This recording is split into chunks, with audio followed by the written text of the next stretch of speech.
What if I told you that nothing that happens on the global stage is really random? That behind the world's most influential leaders there are hidden forces acting to fulfill a purpose that few can see. You may think that politics and religion are separate things, but the truth is that there is a game being played behind the scenes of power, and it is directly linked to biblical prophecies. Now think about it. How did a businessman with no political experience reach the presidency of the world's greatest power and in just 4 years completely transform the geopolitical landscape? Trump not only changed the fate of the United States, but he put Israel in the global spotlight, strengthened Zionism, pushed for the rebuilding of the Third Temple, and challenged the globalist system. Was this chance or a millimetrically calculated plan? The big question that no one has the courage to ask is, who really put Donald Trump in power? And even more importantly, for what purpose?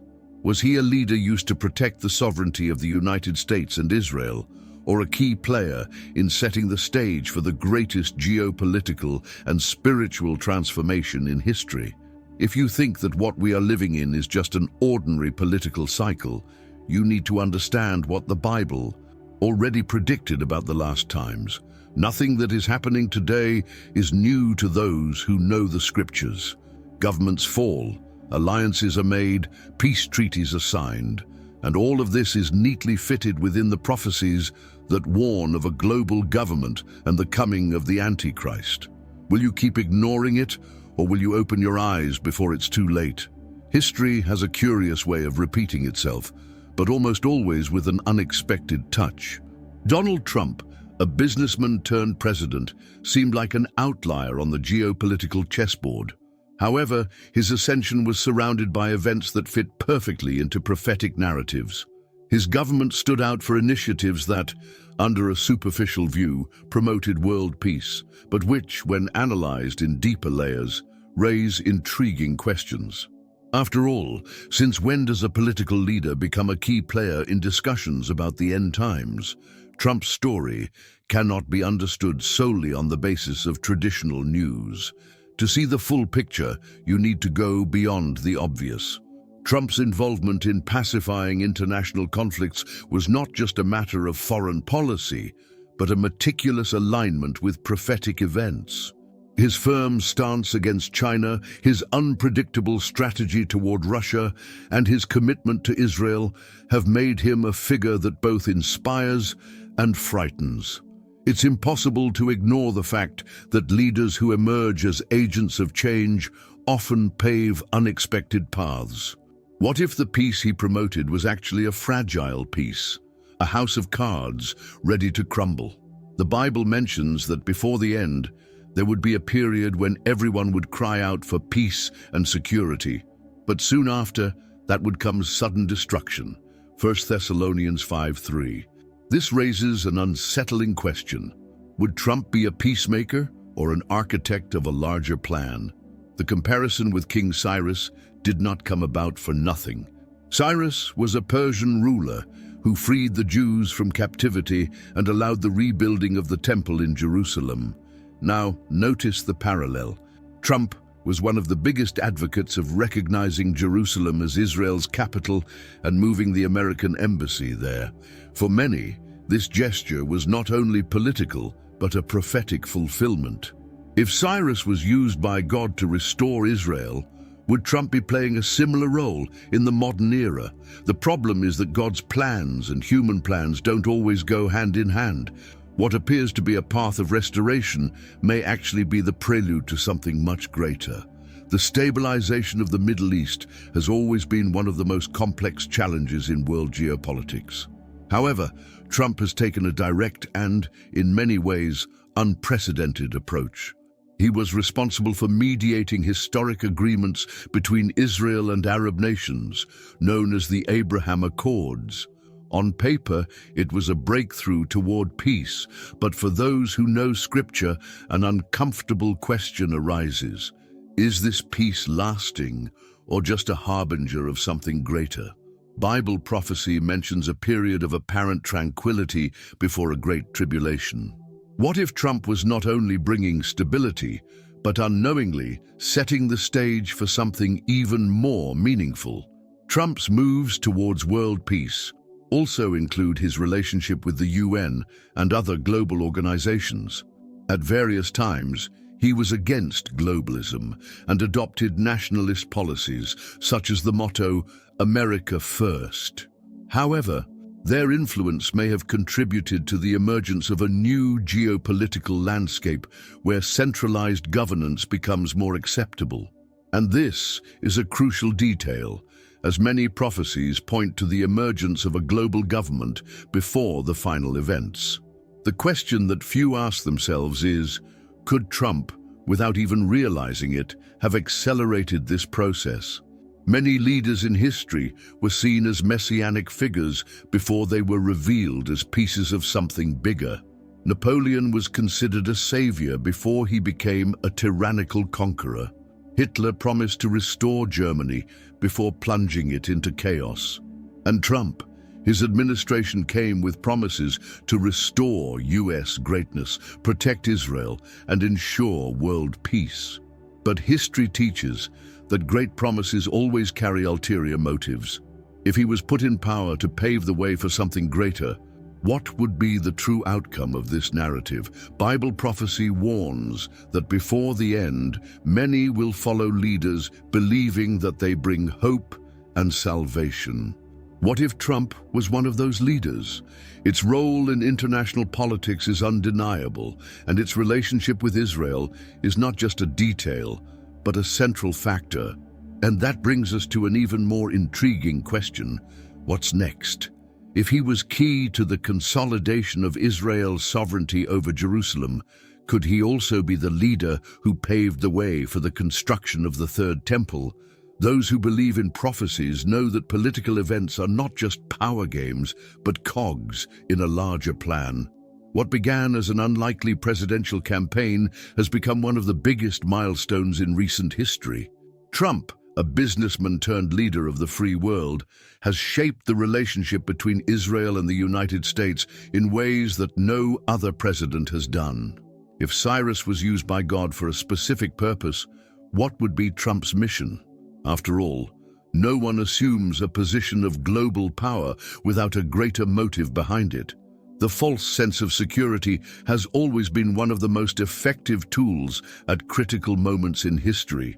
The world wants to believe that tensions can be resolved, that leaders emerge to ensure stability. But when you look at the bigger board, the question is not whether Trump was a good or bad leader. The question is, what did his leadership really mean within the prophetic landscape?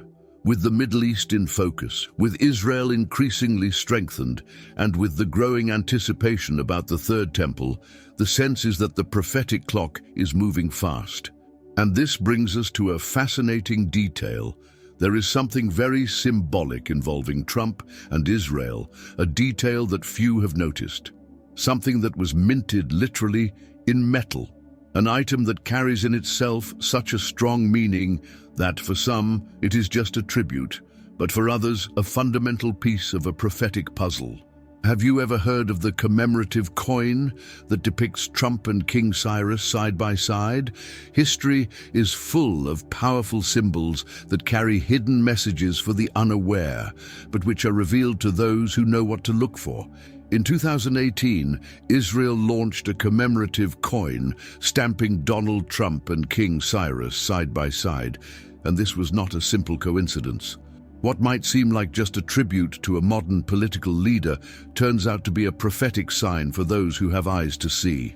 In the book of Isaiah 45:1, God says, "Thus says the Lord to his anointed, to Cyrus, whom I take by the right hand, to subdue nations before him, and to untie the loins of kings, to open before him the gates that will not be shut." Cyrus, the Persian king who freed the Jews from Babylonian captivity, was a divine instrument. Now think, why was Trump associated with this figure? Zionism, a movement that seeks the consolidation of the state of Israel, saw in Trump an unexpected ally, someone who would boost Jewish sovereignty. The coin launched that year carried an even more intriguing detail, a dove next to Solomon's temple, a symbol of peace. But here's the tipping point. What kind of peace? The Bible warns us in 1 Thessalonians 5:3, when they say peace and safety, then sudden destruction will come upon them. This coin, then, would not only be a political recognition, but an indication that we are getting closer and closer to the fulfillment of eschatological prophecies. When we look at Trump's relationship with Israel, it is clear that he is no ordinary leader. His decision to move the U.S. Embassy to Jerusalem in 2018 was a move that solidified Israeli rule over the Holy City. What many did not realize, however, is that this decision had a gigantic prophetic weight. In the book of Zechariah 12:3, God had already declared, "In that day I will make Jerusalem a heavy stone for all peoples. All who carry it will be grievously wounded, and all the nations of the earth will gather against it."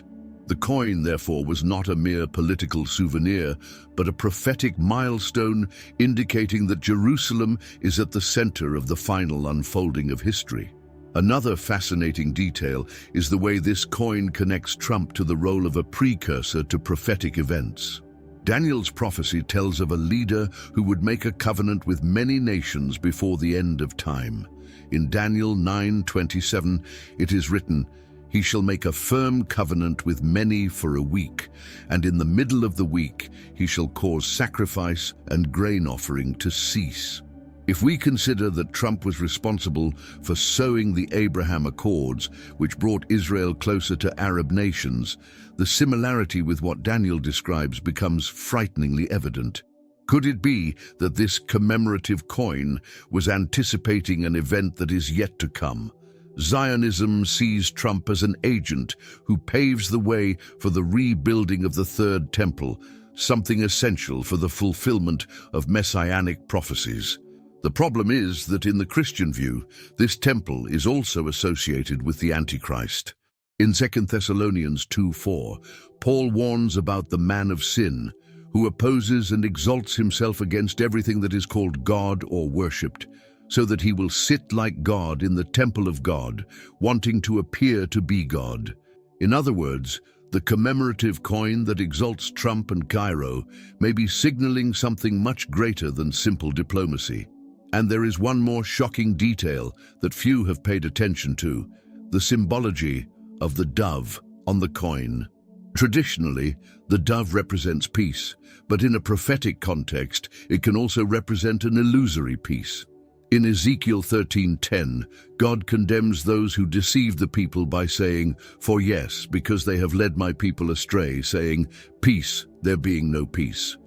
Could it be that the supposed pacification promoted by Trump and the agreements signed behind the scenes are leading the world to a scenario of apparent security, but which will soon be broken by a catastrophic event?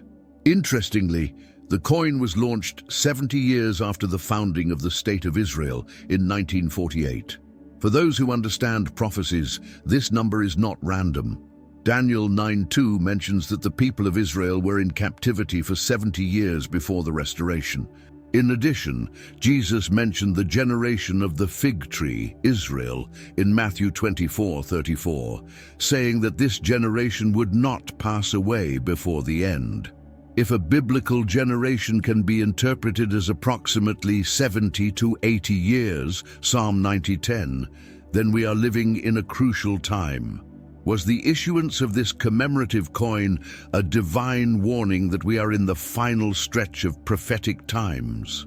The most intriguing thing is that this coin was not an isolated item. In 2020, another coin was launched, this time with Trump and Benjamin Netanyahu, further reinforcing their alliance with the Zionist movement. The question that remains is, why invest so much in associating Trump with the restoration of Israel?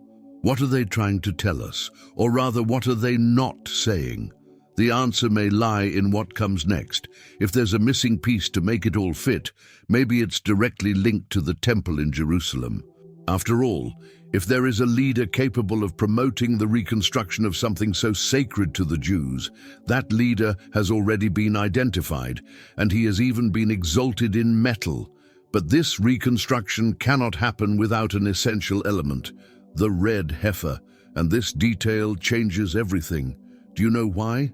Since biblical times, Jerusalem has always been the spiritual heart of Israel, but for centuries its sovereignty has been contested by nations and empires. However, on December 6, 2017, Donald Trump broke a historical paradigm and officially recognized Jerusalem as the indivisible capital of Israel. This decision was not just a political gesture, it fulfilled biblical prophecies and took a crucial step towards the fulfillment of final events. The Bible had already declared that Jerusalem would be the center of world attention in recent times. In Zechariah 12:2-3, God says, "Behold, I will make Jerusalem a cup of dizziness to all the peoples round about. In that day I will make Jerusalem a heavy stone for all peoples. All those who carry it will be seriously wounded." Trump's decision strengthened Israel's sovereignty, but it also increased global tension, with protests and threats of war emerging in response. The question is, was this decision really about diplomacy, or was it a step toward prophetic fulfillment? Another deeply symbolic detail was that Trump was the first president of the United States to touch the Western Wall during his term. No other American leader had done this before, as this gesture was considered too politically sensitive. But he went there and did it. Now, why is this so important? The Western Wall is one of the last remnants of the Second Temple, and its connection to the rebuilding of the Third Temple is direct. Could this be a sign that we are getting closer and closer to this event? Trump's decision to recognize Jerusalem as the capital is also directly linked to the book of Daniel. In Daniel 9:25, the prophecy speaks of the restoration and rebuilding of Jerusalem as one of the signs leading up to the final events. And it wasn't just the recognition. Trump was responsible for physically moving the U.S. Embassy to Jerusalem on May 14, 2018. The date that marked 70 years since the founding of the State of Israel. This number is not random. 70 years was the time of Israel's exile in Babylon before their restoration, as mentioned in Jeremiah 25:11-12 and Daniel 9:2. And here comes a detail that most people ignore. Without the recognition of Jerusalem as the capital, the reconstruction of the Third Temple would be impossible. In order for the temple to be rebuilt, Israel needs to have full control over its capital and the Temple Mount.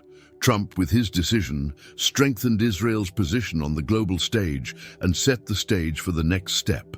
What makes it all the more prophetic is that this change has put the eyes of the world on Jerusalem, just as the Bible predicted.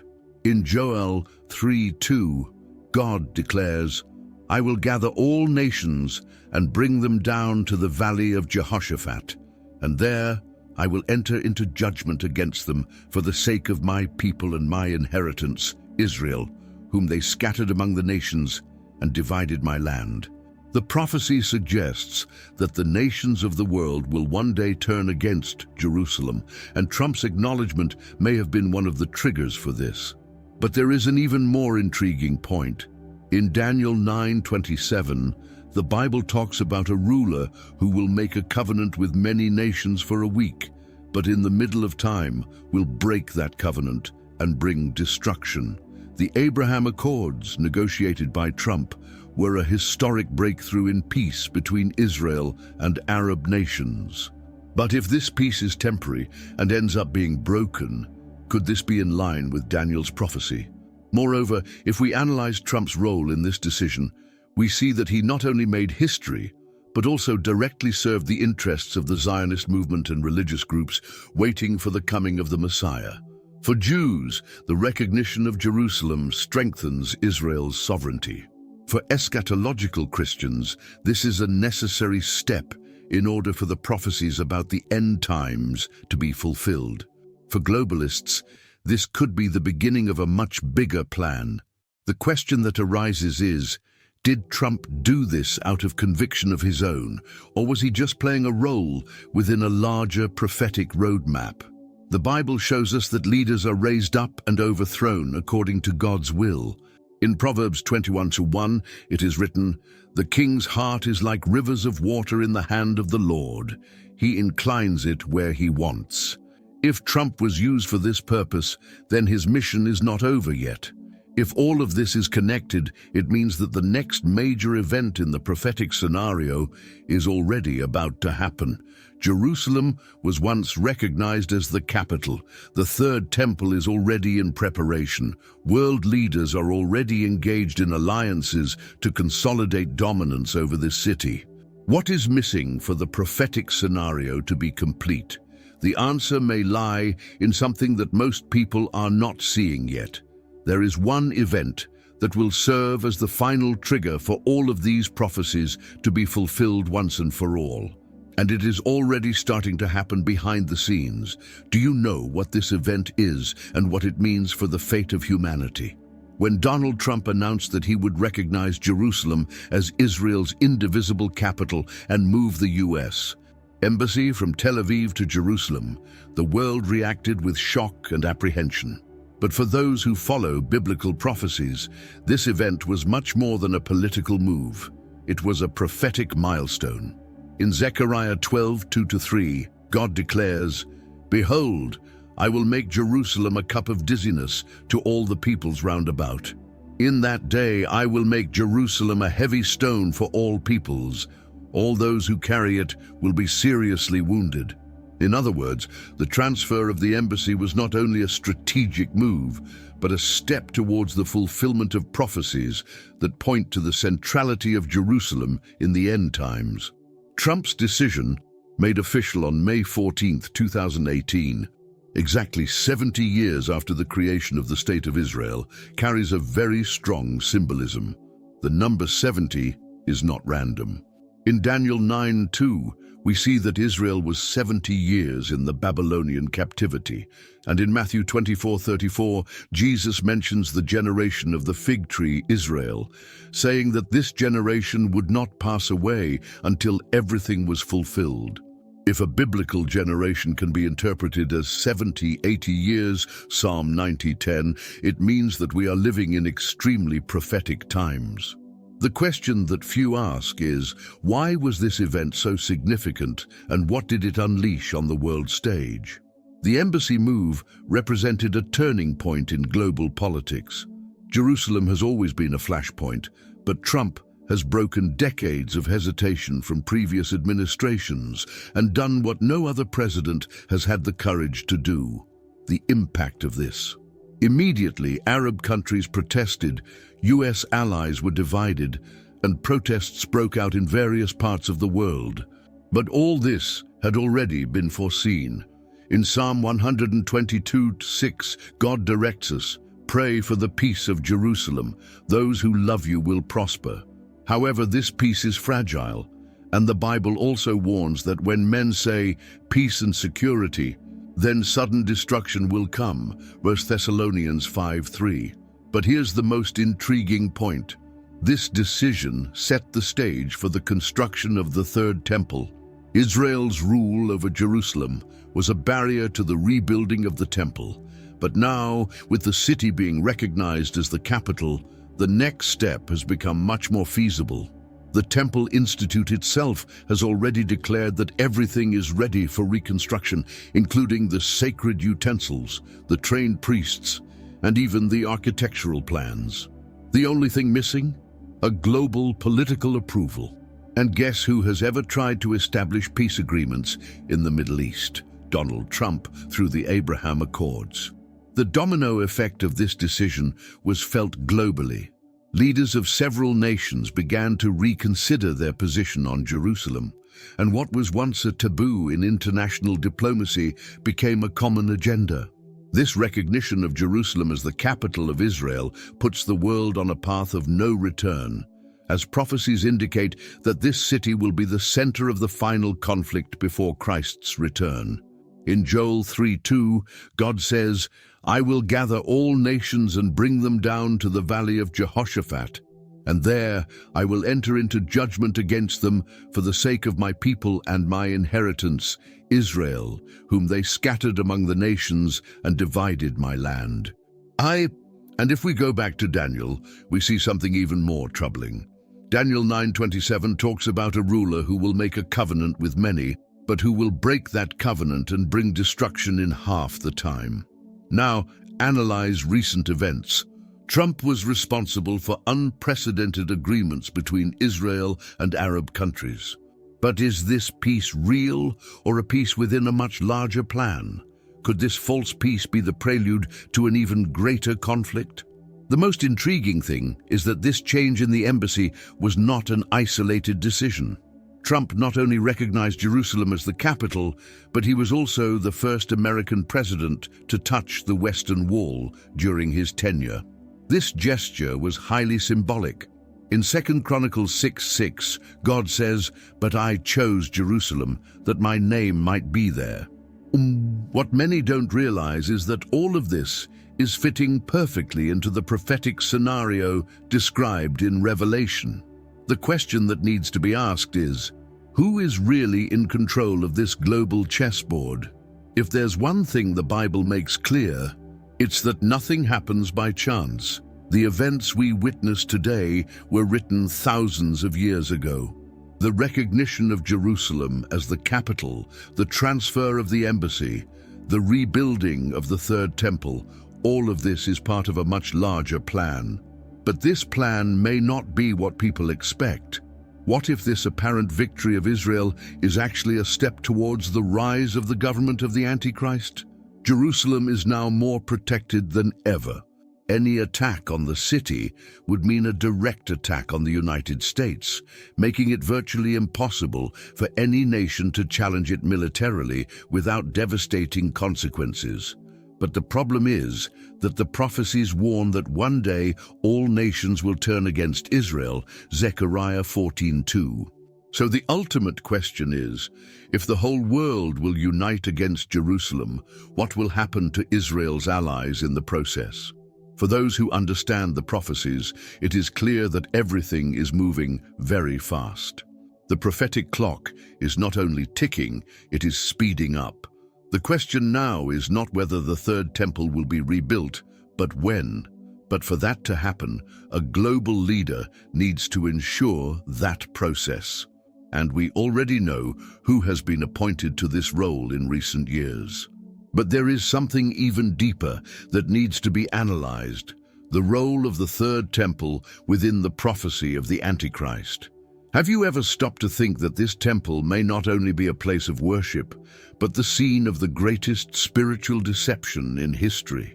If there is one crucial element within biblical prophecy, it is the rebuilding of the Third Temple in Jerusalem.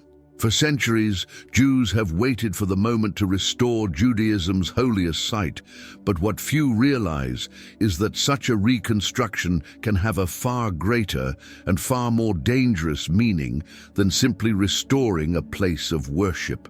In 2 Thessalonians 2:4, Paul warns us, "Who opposes and exalts himself against everything that is called God or worshipped, so that he will sit like God in the temple of God, wanting to appear to be God."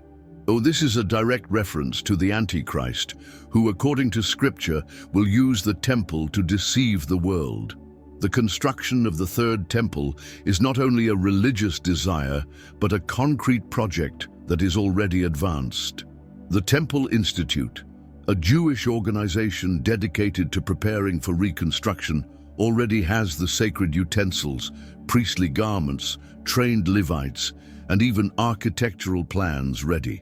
In addition, the emergence of the red heifer, essential for the purification of the temple, has already happened. What is missing?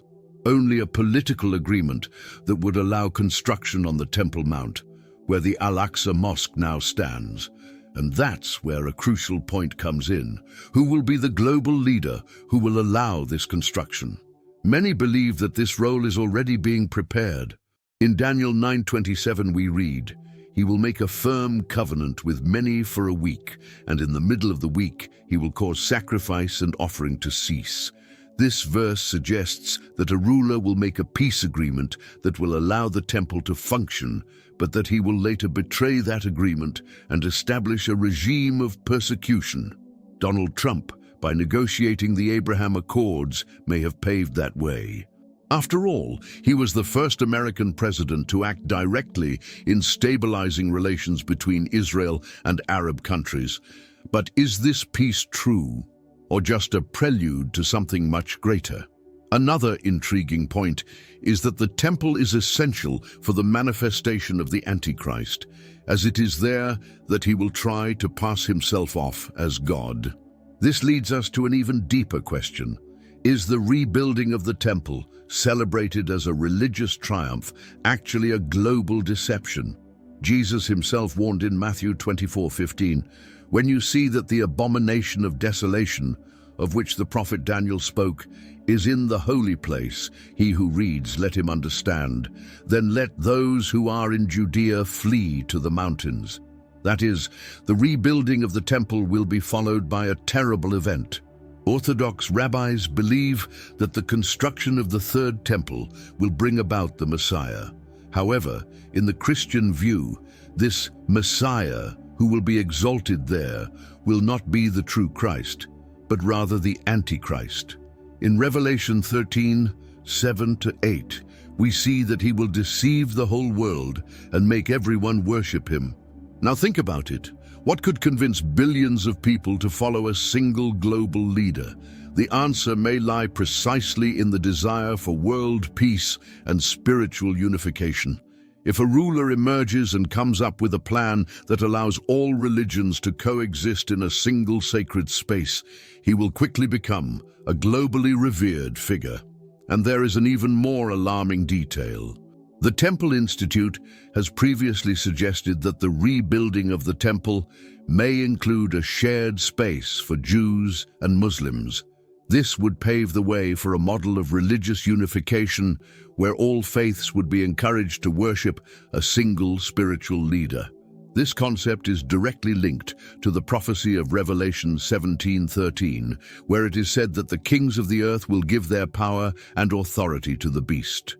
If the temple is used for this unification, it will not be a place of worship for God, but rather the center of a new world system. The very fact that the construction of the third temple is already being openly discussed in political and religious circles shows how close we are to this prophetic event. A few years ago, this would have been unthinkable, but today, the debates about the feasibility of the project are already advanced. In Revelation 11:1-2, John receives a vision where he is told to measure the temple, but that the outer court will be given to the Gentiles. This indicates that there will be a division within the Temple Mount complex, allowing for the coexistence of different faiths, exactly what is being proposed today. But the more important question is, who will be the leader who will consolidate this plan? Do we already have someone playing this role without us realizing it? Recent events show that we are getting closer and closer to the fulfillment of these prophecies.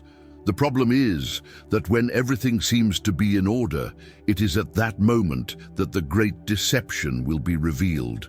In 2 Corinthians 11:14, Paul warns us, "And no wonder, for Satan himself is transformed into an angel of light."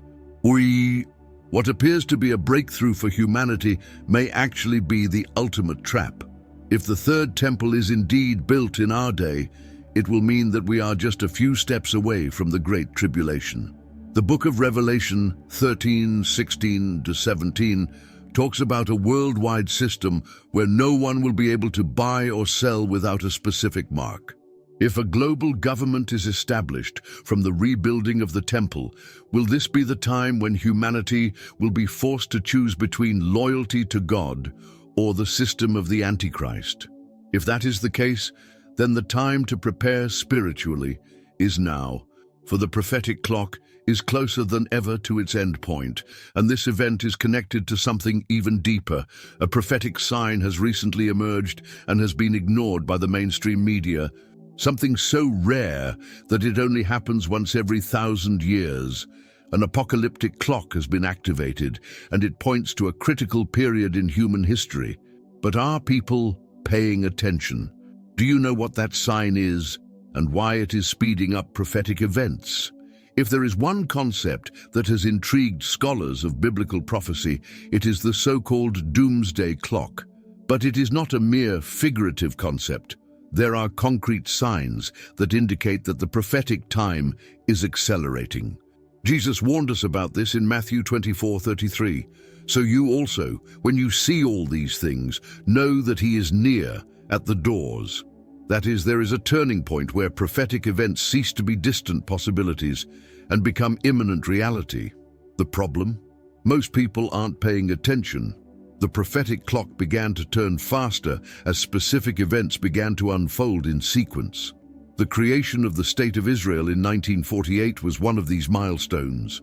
Then came the reconquest of Jerusalem in 1967, the growing influence of Zionism, the preparation for the Third Temple, the emergence of the red heifers, and the growing tension in the Middle East. But one of the most disturbing signs was described by Daniel 12:4, where it is said that knowledge shall multiply. Today, with technology advancing at an unprecedented speed, we are seeing this verse fulfilled before our eyes. Another essential aspect of the doomsday clock is the way global events align perfectly with the prophecies. In 1 Thessalonians 5:3, Paul gives us a disturbing warning. When they say peace and safety, then sudden destruction will come upon them. And what do we see today? Leaders are relentlessly arguing over a Middle East peace treaty as conflicts and divisions intensify in many parts of the world. This false sense of security may be the prelude to the Great Tribulation, a period of chaos described in Matthew 24:21, where Jesus said that there will be great distress, such as has not been since the beginning of the world until now. But there is a shocking detail that few have noticed. The doomsday clock has a direct relationship with Israel and the prophetic cycles of the Jewish people. In Leviticus 25:8-10, God establishes Jubilee years as cycles of redemption and restoration. What is striking is that major events in Israel's history coincide with these cycles, including the founding of the State of Israel in 1948 and the reconquest of Jerusalem in 1967. If we follow this logic, the next big Israel-related event may be much closer than we imagine. Another factor that shows that we are approaching the Great Tribulation is the global economic and technological scenario. The book of Revelation 13:16-17 mentions that a worldwide system will be implemented where no one will be able to buy or sell without a specific mark. Today, we are seeing a massive advancement in digital ID technology, digital currencies, and global tracking systems. Are we being prepared for totalitarian control under the guise of security and progress?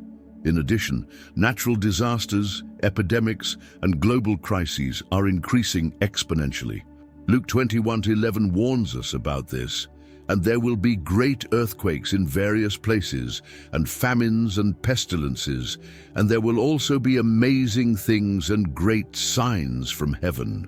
In recent years, we have seen an unprecedented sequence of extreme weather events, global pandemics, and rare astronomical phenomena. The prophetic clock is screaming, but are people listening?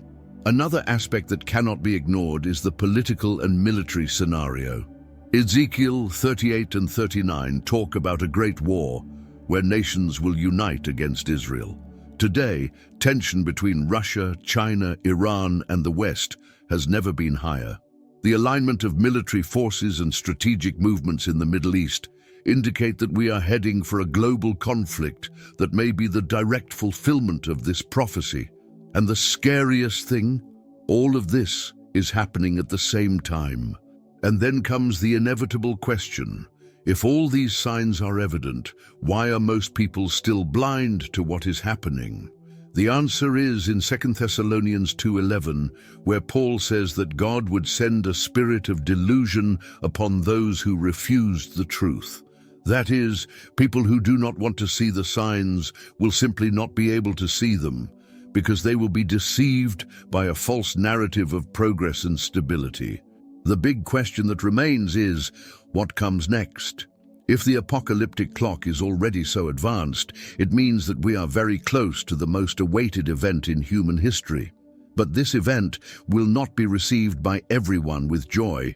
On the contrary, it will be the watershed between those who were prepared and those who ignored the warnings. What is about to happen will change everything. But before we talk about this event, there is one crucial detail that needs to be analyzed: Donald Trump and his direct connection to biblical prophecy. Have you ever wondered why his name has been associated with events that seem to echo biblical narratives? If there is one name that has been widely discussed within prophetic circles, it is Donald Trump. Many see him as a charismatic and bold leader, while others see him as an essential piece within a larger prophetic plan. But there is something that few have noticed. His name and his trajectory carry direct connections with biblical prophecy. In Isaiah 46:10, God declares, "From the beginning I declare what will come to pass, and from ancient times the things that have not yet come to pass." This means that world events have already been charted before they even happen. What if Trump was one of those pieces of the prophetic puzzle? The name Donald originates from Gaelic and means world ruler or leader of great power. Trump, in addition to being his last name, can be associated with the English word trumpet. This is interesting because the Bible often mentions trumpets as warning signs and changing ages.